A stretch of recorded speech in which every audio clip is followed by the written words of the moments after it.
tough times call for smart measures. What we're really trying to do today is say, we get it, we understand that it is tough times in Aberdeen just now, but then you could say that if you had an IT support company within the M25, because you could read the Times and read how that Aberdeen is doing tumbleweed on Union Street and other places. That's just a normal Saturday night in Aberdeen, let's face it.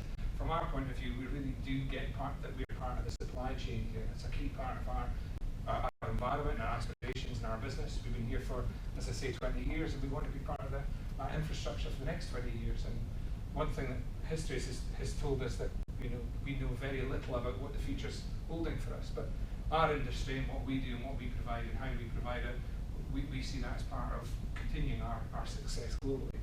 So really what we want to focus on today, what I want to focus on today is where you are with your current digital infrastructure and what that's doing for you and what you need it to do for you moving forward. Are we talking about cost reduction or improving efficiencies? Well, of course, we're talking about everything in that space, but really there's less cash in the system. It's a really difficult place to be. And that difficulty needs to be overcome because we still need to run the businesses we're in. That'll change with some businesses during the course of 2016, 2017, there's no doubt about it. But there's less cash oil industry, if you want, and we all know that. So what do we do to make sure that we make the right decisions moving forward on a regular basis? And how can we help beyond just list price? Saying that you can do something 50% less than your competitor is a wonderful thing, but actually you need to prove that you need to deliver that in consistency, because downtime is way more expensive than uptime. So what do we know about supplying commodity services? Because you can call oil and gas a commodity, because it is. And we've been doing it for a while, but within this space, the number of internet users has gone up. And you go, well, okay, that's a great start. You can Google that anytime. The amount of data that these internet users, us, is creating and demanding has gone up exponentially over the same sort of period. And our client base is demanding more and more data across the networks we provide. We're at peaking. We're running about a 7 gigabit network just now from our Aberdeen facilities. So nothing new there. We're reflecting what's happening in a global term. From your industry's point of view, the majority of your industry's point of view, your end product, oil and gas, is only going to have an increased demand over the next few years. People are going to demand and use more energy. So people are demanding and using more bandwidth, demanding and using more compute power and storage. We're in a very similar marketplace to you. But there's not much we can do about the market. We can't influence the market too much. There's very few people, very few organizations who can globally affect the market. And you're also doing it in probably, in fact, definitely the most difficult and expensive place to produce oil and gas. I mean, it is renownedly expensive here, and it's only going to get tougher as legislation changes over the next few years. So how does that relate to what we do in a digital infrastructure point of view? Well, the green line is the cost of copper-based connectivity over the same period. So copper has got to a plateau point. It's not going to get much faster than it is. And a cost point for copper-based service delivery is in that space as well. So copper's not getting any faster and it's not getting any cheaper, so everybody's jumping on fibre. Fibre's getting a lot faster. In fact, fibre's always been that fast. It's just the equipment at either end that makes it faster. And it's getting a heck of a lot cheaper. So what we've got is clients demanding more data and more bandwidth and more services from us, but at a much reducing cost. And you can see where you are now and what you're buying connectivity for now, where you were 5 years ago, just 5 years ago. You can see that does put pressure on us as an infrastructure provider. So we've got to plan our infrastructure pretty smartly. And the same with compute power and storage. The cost per hard drive, per terabyte, per petabyte has reduced so much. So as consumers, you know that, as consumers of these services, so we've got to remain competitive in that space. And there's less cash going around. I mean, this is just year's graph right up to, we're over $40 a barrel. But it's not really, we've got to stabilise that for a period of time to make people confident in decisions that need to be moved forward. So we've got more consumers, you guys, oil and gas and ICT, and a market is delivering less revenues. We're getting more revenues because our market is growing, but we've got to work harder to improve on what we've got. So we start off by understanding what the true cost and value of your infrastructure is. That's the starting point for us, because we've got to get to somewhere, start that journey, the historical journey is an oxymoron. We've got to know what your true cost and value of your infrastructure is. And by value, we mean service levels. Does everything need to have the same service level, or can you live with some of your applications not being up all the time? These sort of things and intelligent processes you need to go through. And people in procurement will always tell you that smarter procurement is the solution. So procurement are great at that. but they then give you a list of suppliers you need to use. So externally, Lloyd's Register, and we use this as a reference as well as we use Gartner, but Lloyd's Register, they're pulsing oil and gas much more closely than Gartner, we feel. Everybody's talking about collaboration and smart technologies and working better together and doing things smarter. But actually the delivery of that is really difficult because in general terms, oil and gas operators don't collaborate. We all know that they don't collaborate. Service chain collaborates a lot more smartly than it's ever done before and always has done, but the operators the production companies tend not to collaborate for good reason. I mean, there's strategic alliances that you could trip over in the late 80s and early 90s in Aberdeen. They were everywhere. But actually when it came to the proof of the pudding, it's a service chain. The part that we're in, it's a service chain that offers innovation. And sometimes that innovation is through merger and acquisition, but through collaboration is general terms what it is. But that does take smart procurement. That takes the people in procurement buying our services to say, if we join you up with company A and company B, we get what we want and you guys get a share of the pie. And that's what we're trying to get to, if that makes sense. In general terms, as an industry, oil and gas is not great at data capture. And this is a key part of us moving forward. It captures lots of data, but it's not great at writing a lot of intelligence on if you consider how much data is sitting in that space. So upstream oil and gas companies are working hard to adapt and focus and innovate and be relevant and all these other things that go into it. But really from a service provider's point of view, in the service chain here, it's really important that we know that you've got less cash to spend and you still need to keep the machine going. Sometimes that machine will constrict and become smaller. We get that, we're seeing that just now, but how do you keep it going? How do you keep it highly efficient? And that's really important for us. And what alternatives do you have from where you are now and moving forward? So, you know where you are and it's pretty stable, it's pretty secure, and it's pretty predictive, but actually just by going cheap, does that mean going better? Sometimes you don't want better, maybe you just want the same and you want it cheaper. That's a negotiation rather than a purchase, and that's the environment that we're involving in that space. So we have to start off by measuring the true cost of your infrastructure. That's a really important part for us because then we know where you are and we understand, hopefully, where you want to go, which is a really important part for us. And you've got to do it with standards that are recognised for you and your supply chain, because the tools that we're developing just now talk about industry standard units, VMs, RAM, CPU, storage, all these sort of things, rather than specific boxes, rather than saying that I'm running an HP server or whatever model number. Actually, most people are not really interested in that nowadays. HP and all these other guys are recognising that. What they're buying is an outcome. What you should be buying is an outcome. And how do we help you get to that point? Well, we've got to understand what you are as we move forward there. And what really brought it home to us is we're developing our new facility with Schneider Electric. Schneider have got a great set of tools that they use, and they say, input some information about your environment and we'll tell you how efficient your environment is. We'll tell you what your cost per kilowatt is in a data center environment. So we're using this model and saying, actually, can we apply that to compute power and server power and storage power and hosted telephony and bandwidth and network and security? Anything that's commoditized, anything you can shape and define as a unit, can we apply this modeling here? So what this shows you is a megawatt data center that's pretty efficient. A 1.3 PUE is probably more efficient than what you're operating just now internally. Costs nearly £1 million a year, just in power. Forget about the IT services, forget about network, forget about everything else in there, forget about the generator sets and the maintenance. It's consuming £1 million worth of power a year. And this sometimes gets overlooked when you consider what your data center environment is. But a megawatt data center is quite a big data center within an enterprise organization. Let's scale it down a little bit to something that's 250 kilowatts. It's about 25 to 30 racks. That consumes £250,000 worth of power a year. If that's your environment, that will consume £250,000 power a year.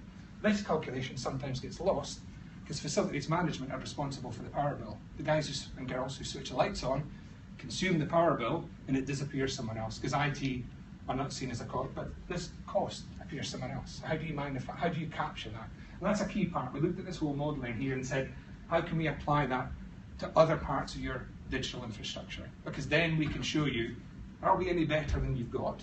Because this is fantastic. You will not be running a data center at 1.3 internally, I have to tell you, because you will be considering all these factors, but we're running it at 1.25. So the conversation there is, let's put in your information, and your PUE might show a PUE of 2, and that will raise that number, developing a suite of tools that are designed to look at individual items of your Not the software one yet, because software is a bit tricky. But moving through that, that's what we're trying to do. So we can focus on individual parts of your business, and you can migrate those in and out of your business, or you can stand still. You're doing it better than we can. Doing it better than we can, but somebody else in the market, because you've got this tool and this data that we're producing now for you. You can use that as a comparison tool and go out to market and buy from anybody you want. You're not tied into us because it's open. Our commitment to the supply chain is come and use the tools that we've got. Fantastic. Let's negotiate. If we're not, you're doing a better job than we are, or somebody next door is cheaper than we are, or more efficient than how open we're being about this process just now, which we feel is unique. I was going to say a little bit unique, but that's like being a little bit pregnant. So we need to understand where you are before we can move you to where you want to go. So we've got a like-for-like comparison. It's not, you can't compare an HP box with a Dell box and a Cisco switch with somebody else's switch, because they've all got a knob and a widget or a thing that makes them slightly different. Was that USP to buy that vendor? Be the relationship rather than anything else. And what we're measuring is standard sets. We're not measuring it on kit, we're measuring it on performance of the kit. How many CPUs do you need, or do you have? These sort of things that are around it, and this is not an exhaustive list. Actually, it's based on your business position, so it's a real-time snapshot. When you're inputting the information, this is what your business server infrastructure looks like, not what it says in the box. It doesn't tell you, it doesn't say that this is what I'm using, it does say this is what I'm using, it doesn't say this is what the capacity I've got. So you're real-timing, it's really agile in that environment as you move forward. And it allows you to support a business case to spend, save money, or do nothing. Because sometimes if you're told to do nothing, you know that that's not the best thing to do. How do you prove that you need to spend money? Arguing a business case just now in any organisation is always difficult. And we're also doing this for a range of services, so forget about your servers being crumbly and old and actually towers, we'll forget about that. And moving to a shiny new environment, those could be telephones, handsets, your storage devices. It could be any element that you're looking at within your infrastructure. And the reason we've split it up is so that you can do a like-for-like comparison on a much more agile basis, that if you're coming to the end of your contract for a certain service area, you can look at swapping that out, rather than arms around everything, which makes it much more important for us. So a couple of examples that we think this is really innovative round. It's service levels measured by business need, not provider availability. So here's our SLA, take it or leave it. And there'll be a little bit of negotiation with your legal department, and everybody spends a few days doing it. Actually, tell us how you need it to work. Tell us what your service level is you need from this network, and how we need to measure that, what unit we need to measure that in, whether it's hours, minutes, days, so we can apply. Microsoft and Amazon are still measuring in monthly uptime in hours. So Microsoft Azure will say the service is guaranteed in a VM environment for 744 hours. Nothing wrong with that, but 745 hours is seen as a benefit. Anything after 744 hours of continuous service delivery and it breaks, it's not a service breach. It's not an SLA breach in their standard platform offering. Is that good enough for your business? I don't know. That's what we're trying to get into. Is that, if it's good enough for your business, well, that's the SLA that we define with you and we work with you on. This part here, that cloud, and don't be fooled by anybody who tells you that cloud is cheaper. Total cost of operation of a cloud environment is about the same as running your own environment internally, if you take all the factors into it. It's not as agile. Cloud is much more agile, it's much more flexible, and it should be much more agile, much more flexible, and much more adaptive to your business. But in Vodafone's instance, the whole R&D team had company credit cards, and they were spinning up VMs just to do some R&D. And they were spending £400,000 a month over an 18-month period, every month for 18 months, before somebody in purchasing said, let's take all the company credit cards back, and if you want to spin up something in Amazon, you do it in your private card, and you claim it back. Simple procurement process. And what happened then? So no one was forgetting about the old VMs that were spinning up and incurring the cost, and everybody was incurring the cost directly. So it's a much smarter environment. There's little things like that that we think about with you as we work with you. Certainly cloud in this environment, but it could be storage, it could be any that you're sitting in that space. And part of this process is also to assist you guys in the decision-making process, because lots of people see IT as being free or really cheap. If you look at WhatsApp, I can communicate with 42 billion people. I can send 42 billion messages a day. for free. The applications, why do I need to go and spend all this money in SharePoint? Why do I can send stuff in WhatsApp and communicate this way? The perception for people not in our industry, not the sharp edge of delivery, is that 57 engineers can deliver all this. Why do you need 4 systems admin guys or girls? Why do you need 4 people in WhatsApp are doing it with 57 engineers? So our business, the modeling that we're using here, helps you shape a business case that says, this is, and to do that, this is our cost per unit. And how our cost per unit works out is very favourably in the marketplace, or not so favourably, and we can offer. And it's all about operating openly. You know, what we're saying is you have to register, you know, that's part of it. But the output, once you've input the information into the system, the output, the report is yours. You can take it anywhere. You can do the comparison between us and wherever you like. You can use that information anywhere. It's not a piece of paid for consultancy that we own. It's a piece of free work. And if we're good enough to be comparable to whoever you compare us to, we can have a negotiation, we can work together. If we're not, actually, well, you've got a great environment, well managed. How good do you know that environment is? So we've designed it around the operational pains that we're aware of, which right now is cash flow. You know, you're not being given much more money to spend than you were 12 months ago, guys, I would suggest. It's an incremental approach. We don't want to come in and do an Atos or a CSC or some of these guys, put our arms around everything for you. We want to try and win your business on an ongoing basis, because we're a service company, we're not a product company. We want to be agile as we move through this. So that single point of engagement that if we're good enough to deal with, you'll be managed by a team of people that are agile, able to manage service levels with you as your business grows and adapts and changes. And it should be easy to use. Back to that standard definitions of service. Instead of it being a Dell box or an HP box, actually what is the outcome you want? Well, I want this amount of CPU and this amount of RAM and this amount of storage, and I need it to run 24/7, and that's it. That solution, and that's what we need to work through. So it's a web-based portal. You can register through the IFB site just now, and what that allows you to do is get a flavour of what we're doing as we move forward. The data capture process is pretty simple, and the output is, again, yours to output. You compare it against us or anybody else in the marketplace, but it gives you a stable cost per service within your infrastructure environment that allows you to say, let's stand still, no need to change. But actually, there's a real compelling need to change because we haven't accounted for £200,000 worth of power costs within our current environment. So, 5 minutes left. Any questions? Would you like to ask? How soon is soon?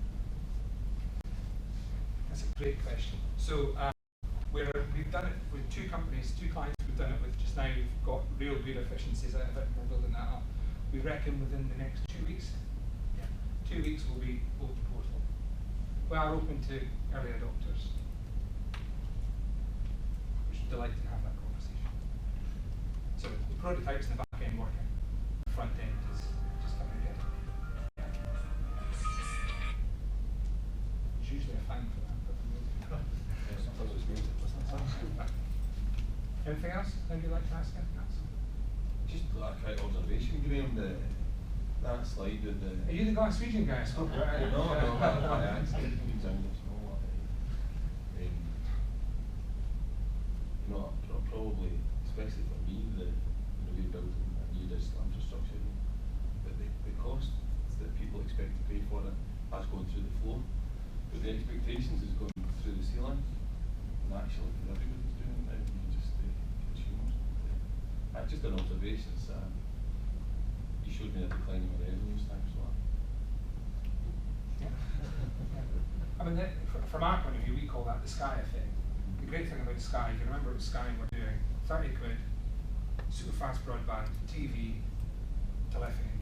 And your FD would come in the following day and go, I saw an advert last night in Sky that we could get this for 30 quid a month. Why are we spending 10 grand a year on just one line?